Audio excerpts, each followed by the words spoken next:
I stood behind a glass counter, the soft hum of the boutique's air system blending with the muted jazz playing overhead.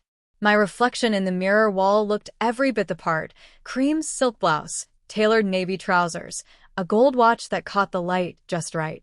People see me and assume I've always been this woman. Composed, polished, untouchable. What they don't know is that it took me years to earn this stillness. The store was busy for a Friday afternoon. I was reviewing an order list when the soft vibration of my phone pulled me back to the moment. A message lit up the screen. You'll never guess who just walked in. It was from Emily, my store manager. I looked up, scanning the showroom floor. And then, there she was, auburn hair falling in perfect waves, that same confident stride I remembered from years ago. My sister, Rachel. She was running her manicured fingers along a display of leather handbags, the ones imported from Milan, the kind of bags she used to tease me for dreaming about. I could almost hear her voice from years past, dripping with condescension. And yet, here she was in my world, in my store. My pulse quickened, but my smile stayed perfectly in place.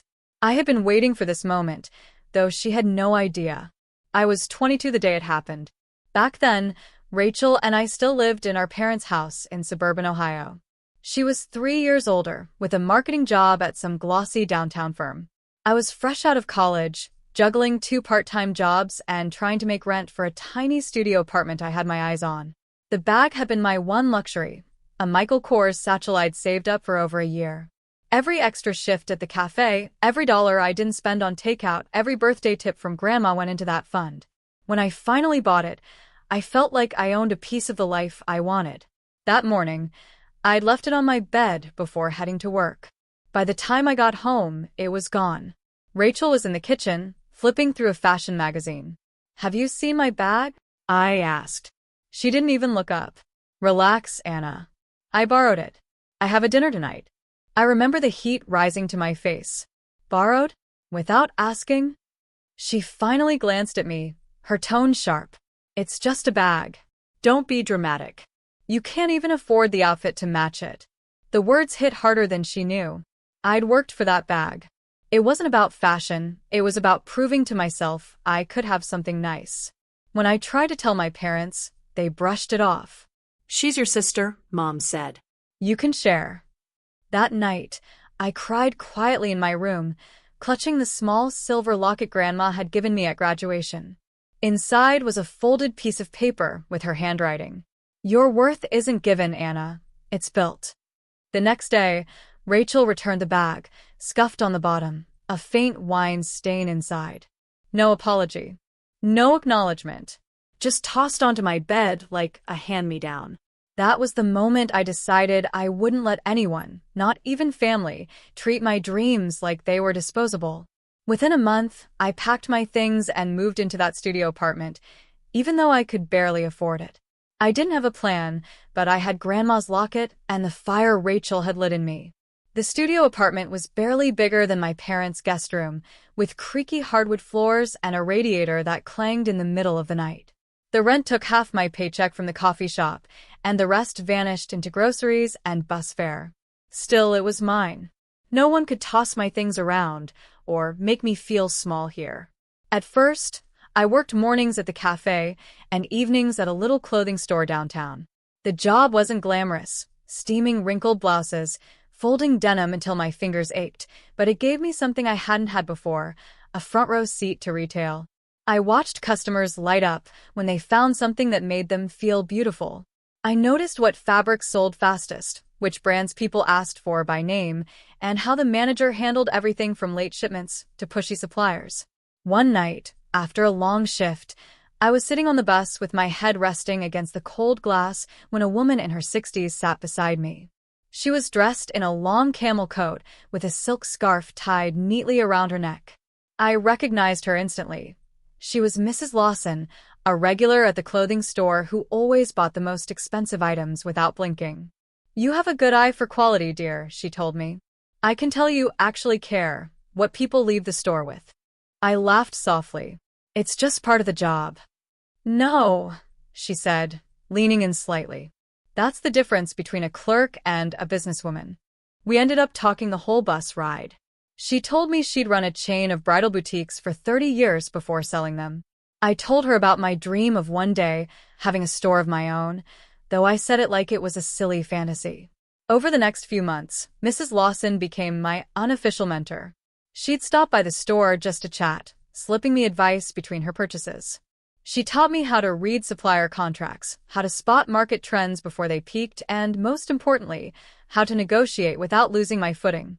When the clothing store closed due to a corporate buyout, Mrs. Lawson introduced me to a small business loan officer she trusted. With her guidance, I found a tiny rental space, nothing like the boutique I have now, but enough to start.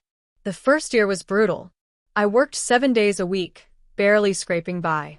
There were nights I slept on the stockroom floor because I didn't want to waste bus fare or risk leaving expensive merchandise unattended. I learned to budget for every ribbon, every tag, every light bulb in the store. But there were moments that kept me going. The first time a stranger walked in because they'd heard about my shop, the day I sold out of a shipment of handbags in 2 hours, the afternoon I realized I didn't have to check my bank account before buying lunch. I kept my progress quiet. My parents thought I was managing a little store, and Rachel never asked. I didn't post pictures of my successes, just the occasional coffee cup or blurry sunset on social media, because I knew one day I'd show them. And when I did, it wouldn't be in words. It would be in everything I'd built. The bell above the boutique door chimed as another customer stepped in. I was standing near the register, reviewing a delivery invoice, when I saw Rachel glide past the front display. She hadn't changed much in the years since I'd last spoken to her at length. Still tall, still effortlessly stylish, still wearing that air of self-assuredness, the kind that once made me shrink into myself. Only now something was different. I wasn't that 22-year-old anymore. Rachel's gaze swept over the shelves lined with handbags from Italy, silk scarves from France, and limited edition shoes that usually sold out before they even hit the floor. She ran her fingers along the smooth leather of a structured tote and turned to Emily, my manager. "This one's nice," Rachel said casually. "Do you do any discounts for regular customers?" Emily smiled politely. "All our prices are fixed, ma'am. But this style is one of our bestsellers, worth every penny." Rachel chuckled, as if she'd heard it all before, and continued browsing. She didn't notice me at first. I stayed back, watching her examine the very kind of bags she once mocked me for wanting. I stepped forward slowly, my heels clicking against the marble floor. "Find something you like?" I asked. Her head snapped toward me. "Anna? Wow. I didn't know you worked here." There it was. The assumption. I let a small smile curve my lips. "I don't work here, Rachel." She tilted her head. "Oh, are you managing the place or something?" For a moment, I let the silence hang, watching her take in my tailored blazer, the delicate gold pendant at my neck, the staff who subtly glanced toward me as they moved around the store. "I own it," I said finally, my voice calm but steady. Her laugh was quick, almost reflexive. "Right. "You own this store." Emily approached, holding a clipboard. "Ms. Hayes, the shipment from Paris arrived early. Do you want me to check it in now or wait until after your meeting?" Rachel's eyes widened slightly. She glanced from Emily to me, her smirk faltering. "You're serious?" "Dead serious," I replied. "Every item you see here, I chose it. Every display, every brand, every inch of this place, I built it." For a few seconds, the only sound was the soft jazz playing through the speakers. I watched as her face shifted. First disbelief, then something sharper. Embarrassment. Maybe even guilt. I didn't know," she said finally. "No," I said, my tone even. "You never asked." I led her toward the center of the store, where a glass case displayed our most exclusive handbags. "Funny thing," I added, my gaze resting on a deep burgundy satchel inside. "This one's almost the exact shade of the Michael Kors bag you borrowed all those years ago." Her mouth opened slightly, as if she might apologize, but nothing came out. Customers continued to browse around us, oblivious to the quiet earthquake happening between two sisters. "You've done well for yourself," Rachel said at last, her voice softer. "I have," I agreed. "And I did it without anyone handing me a shortcut." I built this from the ground up. Just like Grandma always said, your worth isn't given. It's built. That made her flinch. She remembered those words too. I straightened, meeting her gaze without flinching. So, Rachel still want that discount? She blinked, caught between pride and the sudden awareness that she was standing in my world now. I didn't need her answer. Rachel followed me into the small office at the back of the boutique. Sunlight poured through the large window, catching the warm tones of the walnut desk. On the wall hung framed photographs, the ribbon-cutting ceremony, my first pop-up shop, me shaking hands with a designer in Paris. She looked around slowly, her eyes lingering on the shelves lined with binders, fabric swatches, and travel souvenirs. This is impressive, she admitted. Thank you, I said, taking a seat. I've worked hard for it. She shifted uncomfortably. Listen about the bag back then. I held up a hand. Rachel, this isn't about a bag. It never was.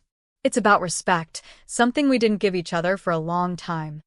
Her gaze dropped to the carpet. I know. I wasn't fair to you. I leaned forward. And now, here we are. You've walked into my store, and I'm in a position to help you if I choose to. Her head snapped up. Help me? I didn't ask for her. You didn't have to, I said. I can see it. The look in your eyes when you saw the price tags out there. I know you're not here just for window shopping. She opened her mouth, then closed it again. I'm willing to extend you credit on a purchase, I continued, but it comes with conditions. Her brows furrowed. Conditions? Yes, I said firmly. 1. You pay it back in full within 3 months. No excuses.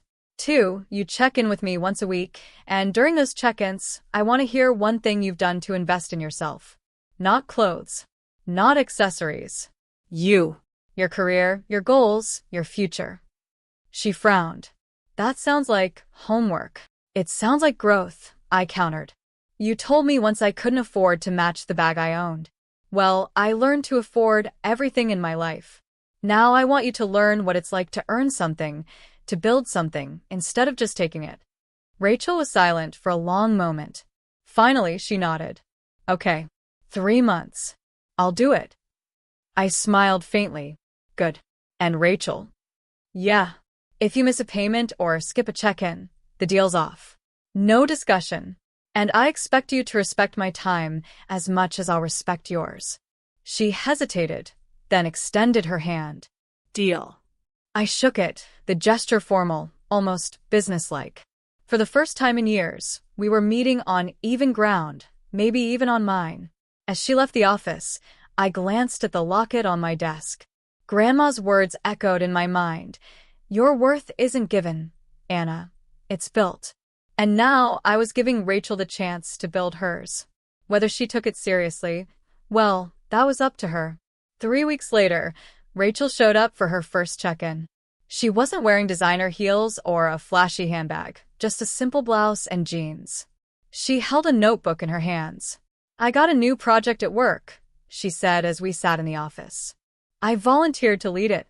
Scares me, but it's something I've never done before.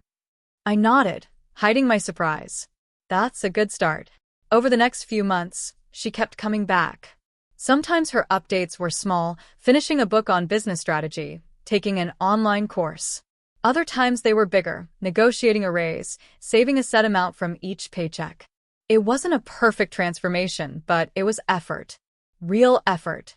And I found myself respecting it. One rainy Thursday, she arrived with an envelope in her hand. Final payment, she said, placing it on my desk. And I wanted to say I'm sorry. For the bag.